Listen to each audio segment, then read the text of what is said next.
Mga post ng bakasyon mula kay Ozgay Girl. Sa wakas, nagbakasyon si Ozgay Girl, na nagbahagi ng nangungunang papel kasama si Ken Yaman sa serye sa TV na na-broadcast sa Star TV, habang umiinit ang panahon. Ibinahagi ng sikat na aktor ang kanyang mga masasayang sandali sa kanyang mga tagasunod. Si Ozgay Girl, na gumanap sa nangungunang papel sa Ken Yaman sa loob ng 2 season, ay nagbakasyon pagkatapos ng finale ng serye.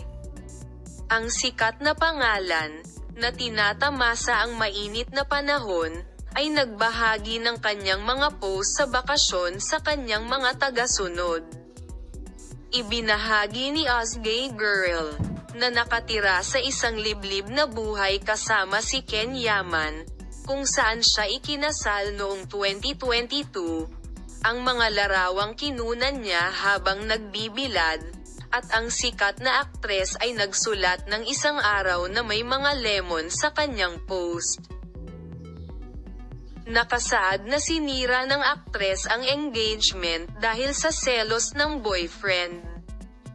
Nagkaroon ng gulat, si Yaman, na dumating sa agenda ng magazine ng maraming beses sa balita ng kanyang pagkababae pagkatapos ng breakup, ay makikita sa mga kamera na may morenong kagandahan kasama ang isang sanggol noong isang araw. Maaari bang umalis si Yaman at ang morenong beauty, na nagsikap na hindi makita ng mga miyembro ng press nang mapansin sila, pagkatapos na manatili sa lugar ng halos 1 oras?